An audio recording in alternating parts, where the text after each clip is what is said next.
السلام عليكم ورحمة الله وبركاته. النهاردة احنا هنعمل الفطير المشلتت الحلو معانا بطريقة سهلة وبسيطة والطعم حكاية. بصراحة يا جماعة الواحد لما عمله ما كانش يصدق ان هو هيطلع بالحلاوة والجمال ده بصراحة. الواحد قال لسه هعجن بقى واعمل ومش عارفة ايه والكلام من ده، الجلاش اسهل. بس لما عملته كان طعمه جميل جدا، كنت مبسوطة جدا ان انا عاملاه من الالف للياء، عجينة وحشوة وكل حاجة. كنت في قمة انبساطي، بالذات ان كل اللي دقوه ما بقوش مصدقين ان اللي انا عاملاه في البيت، كانوا مفكرين ان انا طالبة ديليفري. قلت لهم لا، ده انا عاملاه في البيت وكان طعمه في منتهى الجمال والروعة. اتمنى ان انتوا تجربوه بجد، واتمنى ان الوصفه تعجبكم. ما تنسوش تعملوا لايك وشير للقناه، ويلا بينا نبتدي في العجينه. انا عندي نص كيلو دقيق، حوالي 4 كوبايات دقيق، وعندي معلقه سكر صغيره بس مليانه، وعندي ربع معلقه ملح. حطيتهم على الدقيق وقلبتهم كده مع الدقيق عشان ايه؟ يندمجوا مع بعض كده ويعيشوا حياتهم. بعد ما قلبتهم مع بعض عندي كوبايه ميه من الحنفيه. احنا هنبتدي بكوبايه يا جماعه الاول، ونشوف لو العجينة احتاجت معايا هحط، ما احتاجتش معايا يبقى خلاص، لان انواع الدقيق بتختلف عن كل نوع عن التاني. واهم حاجة نوع الدقيق بتاعك يكون للمعجنات، ده مهم جدا جدا، لان احنا هنعجن العجينة كويس، فلازم يبقى دقيق فيه عرق، يبقى فيه عرق كده. انا هنا حطيت كوباية المية بتاعتي، درجة حرارة الغرفة من الحنفية عادي يعني، عشان احنا في الصيف، هي نازلة من الحنفية ما شاء الله عليها يعني، نتعمل بها شاي على طول. حطيتها على الدقيق وابتدي ان انا ايه اعجن حبة بحبة واشوف. طبعا زي ما انتوا شايفين هي محتاجة معايا مية تاني، هنزود حبة بحبة. يعني ايه؟ انا مش ما تدلقيش المية عشان ما تضطريش تحتاجي دقيق وتخشي في دوامة ملهاش لازم. تحطي معلقة بمعلقة في كف ايدك كده. انا بحاول الاول اعجن كويس، لا ممكن تكون مش محتاجة، بس طبعا هي محتاجة. لسه في حبة دقيق موجودين، شايفين؟ انا بكف ايدي كده، الحركة دي والدتي اللي علمها لي. بكف ايدي كده اهو، كف ايدي زي مقدار معلقة ونص كده. حطيت 2 وابتديت ان انا اعجن. طبعا انتي بتقدري تقيمي، انا شفت ان في دقيق لسه ناشف عندي عشان كده حطيت 2. لكن لو متلاقيتهوش يعني تلاقيتي ان هي بس ناشفة شوية، حطي معلقة صغيرة وجربي واعجني. انا حطيت دول وتلاقيت ان خلاص هي مش محتاجة، يعني هي اخدت مني كوباية ومعلقتين كبار مية. كوباية مية ومعلقتين كبار بالظبط على نص كيلو. احنا مش عايزينها عجينة تكون بتلزق، احنا عايزينها تكون ناشفة بس طرية. ببتدي ان انا بقى ايه، طبعا قعدت اعجن فيها بقى. اعجني، ما انتيش طبعا لو عندك عجان هيبقى افضل ليكي، طبعا للناس اللي ما بتقدرش تعجن. انا عجنت شوية وسبتها ترتاح ورجعت اعجنها تاني. طبعا لما بتسيبيها ترتاح بتنعم اكتر معاكي، يعني هو يفضل يعني. فانا كل شوية بريحها شوية وابتدي ان انا اعجن علشان ايدي ما توجعنيش.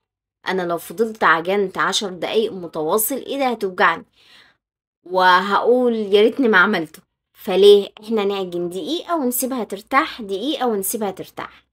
يعني عجنتها دقيقة سيبها 10 دقايق، اعملي حاجة ورجعي عجنيها تاني. انا عملت كده زي ما انتوا شايفين، انا بقول لكم ان انا كل شوية بعجنها. فالمرة دي خلاص كده انا ايه، ببتدي ان انا افنش فيها، انا عايزاها تبقى ناعمة بس.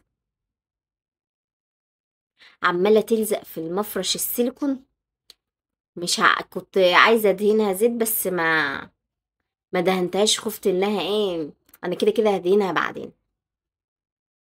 فابتديت ان انا اعجن اهو زي ما انتوا شايفين. بتعجني الطرف وتدوريها وتعجني تاني عشان كل الجوانب تتعجن معاكي، عشان تتأكدي ان هي مخدومة كلها كويس. تلفيها زي اسطوانة وتعجني كده شوية، تفردي وتلمي، وبعدين تدوري الجنب التاني، وتفردي وتلمي وتدوري الجنب التاني، بحيث تتأكدي ان كل حتة في العجينة اتخدمت معايا خدمة كويسة في العجين. انا عارفة ان الفيديو طويل يا جماعة، بس ده مهم ان تتعرف كل ما المراحل بتاعته، علشان ايه ما تفشلش مع حد. زي ما انتوا شايفين انا بحط صبع العجينة طرية جدا بس مش بتلزق. هنا احنا هنعمل الشربات، احنا عجناها طبعا وغطيناها ونسيبها ترتاح. هنبتدي ان احنا نعمل الشربات. انا عندي كوباية سكر تموين، هحط عليها نص كوباية مية، وعندي طبعا رشة الفانيليا وعصرة الليمون. ما عندكيش ليمون ممكن تحطي ملح الليمون، بس انا كان عندي ليمون فحطيت الليمون. عندي نص ليمونايه.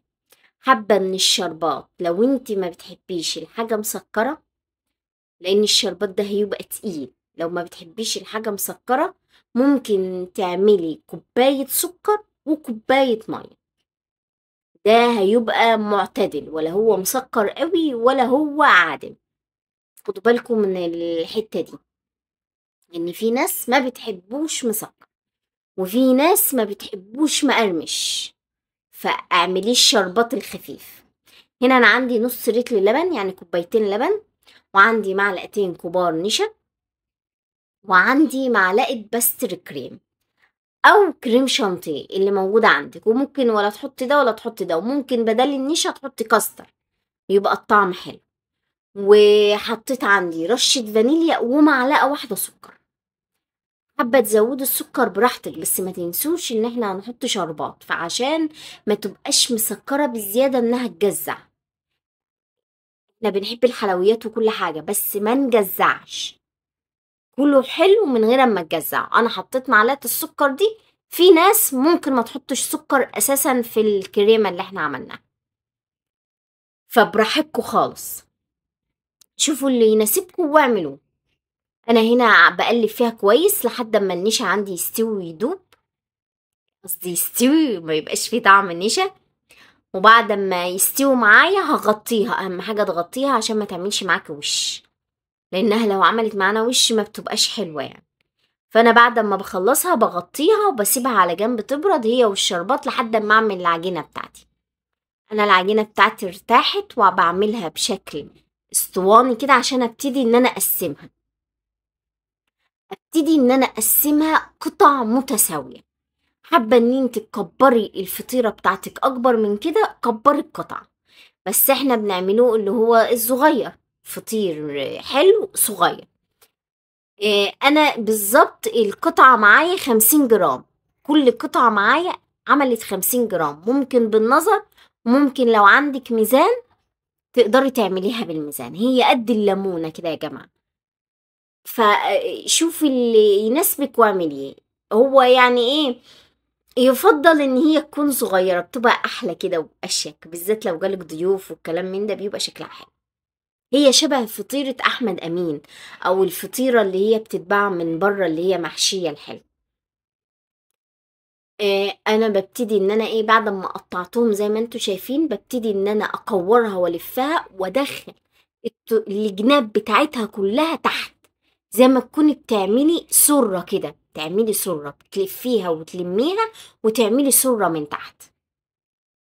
تمام، هعمل كله كده، كل القطع بتاعتي هبتدي ان انا الفها والمها واعمل لها سرة من تحت، كل الجناب لفيها، ما انتيش عارفة تدوريها، حطيها على المفرش بتاعك وابتدي ان انتي دخليهم مع بعض ودوريها كده، هتلف معاكي بكل سهولة، لان العجين طرية جدا معانا وبتطوعنا في كل حاجة.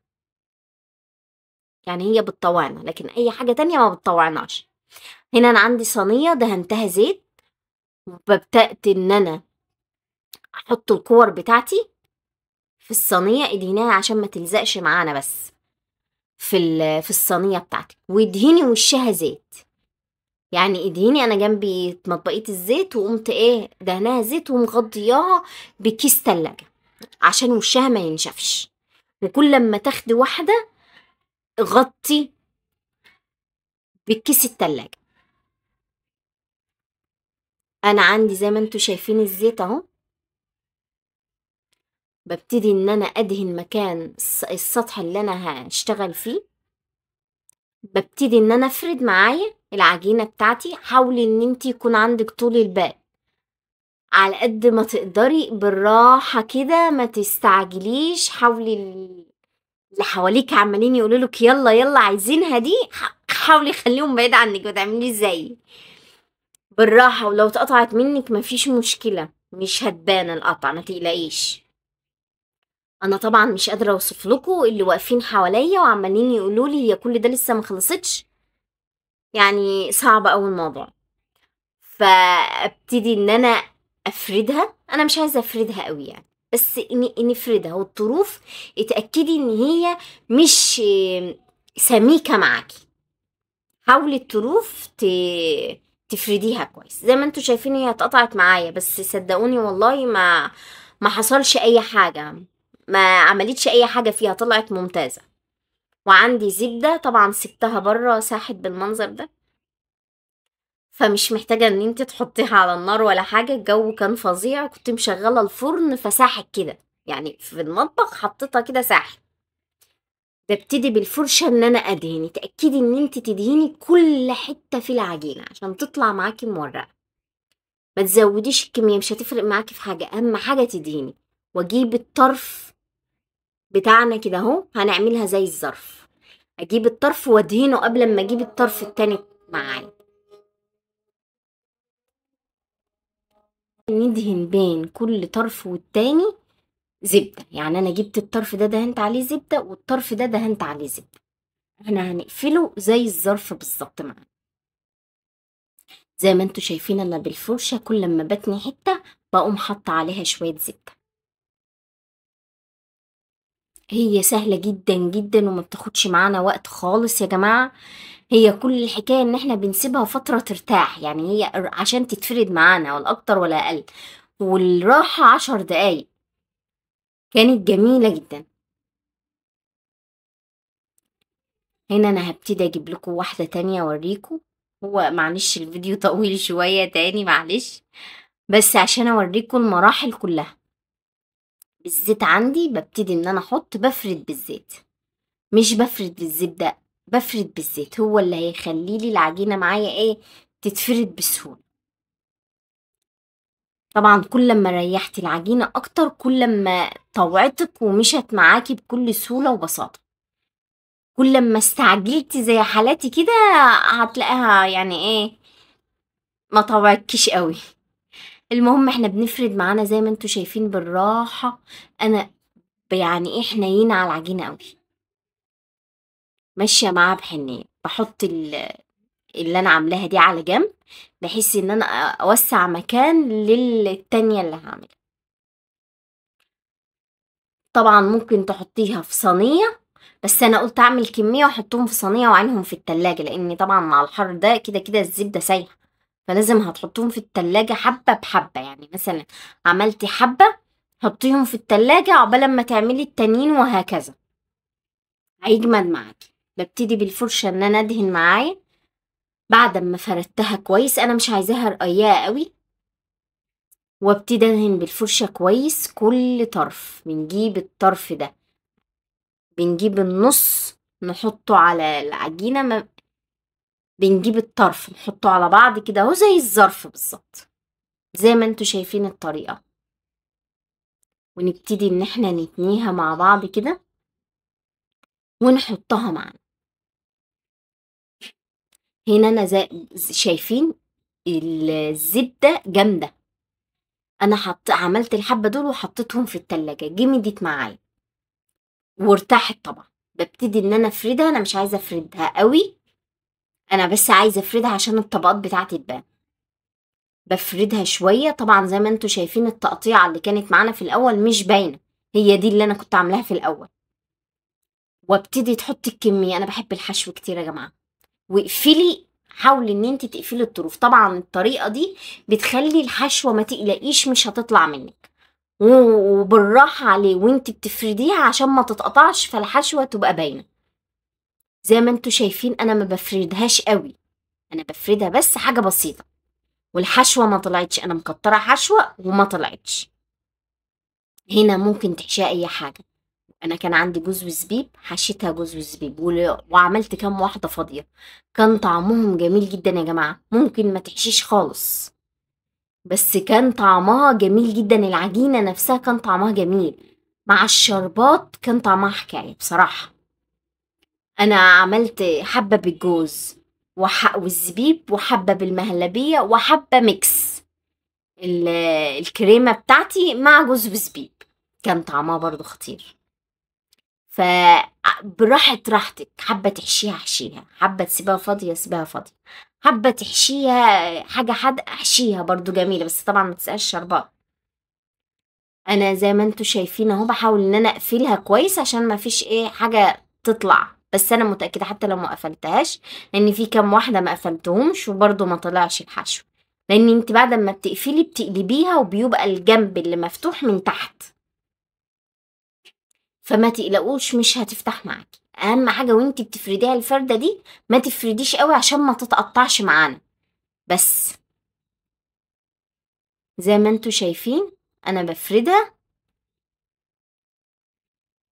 ودي تقريبا ايه اخر واحدة بنعملها مع بعض بحشوة الكريمة، لان الكريمة عندي ما كفتش كل الكمية اللي انا عاملاها، فممكن ان انتي تزودي كريمة لو انت حابة، بس صدقوني اللي كانت فاضية كان طعمها جميل جدا، عجبت الاولاد جدا وعجبتني انا شخصيا. دي بقى الميكس اللي مهلبية مع جوز وزبيب، كان طعمها حلو جدا بصراحة. الزبيب مع الكريمة دي أو المهلبية دي كان طعمه خطير، هو والجوز بيدي طعم ونكهة كده، كل واحدة مختلفة، اللي بالكريمة بس طعمها مختلف عن اللي بالجوز والزبيب، عن الفاضية، عن اللي بالجوز، كل واحدة مختلفة، وكان طعمهم كلهم تحفة. هنا أنا ايه خلصت، طبعا أنا هعمل الكمية بره الكاميرا. طبعا هنا انا بعد ما خلصت الكميه، مش لازم يا جماعه يبقى كله مقاس بعضه، يعني احنا مش مسطره، حابه تعمليها مقاس بعضه اعملي، لكن في انا مزودها حشو وفي عامله لها حشو مختلف، فطبعا مش هيطلعوا نفس الحجم. طبعا هندخلها الفرن على درجه حراره سخني الفرن قبليها، اهم حاجه خليه ربع ساعه طبعا، وما تقعديش في المطبخ، سخني الفرن قبليها ربع ساعة ودخليها، خليها تبقى من تحت شوية، خليها تبقى ملامسة للنار، وبعد ما تلاقيها لونت من تحت ابدأي ان انتي ولعي الشواية، مش هتاخد معاكي ربع ساعة على فكرة. انا الفرن بتاعها حامي جدا، وما خدتش معايا 10 دقايق بالظبط، وكانت زي ما انتوا شايفين. واول لما طلعت سقيتها بالشربات، هي كانت سخنة والشربات بارد، سقيتها بالشربات وزي ما انتوا شايفين المحشية كريمة، كانت خطيرة بجد والله، عجبتني جدا جدا، كنت مبسوطة بيها بصراحة. اتمنى ان الوصفة تعجبكم، واتمنى ان انتوا تجربوها وتقولوا لي رأيكم ايه. ما تنسوش يا جماعة تعملوا لايك وشير للقناة عشان نكبر مع بعض، والسلام عليكم ورحمة الله وبركاته.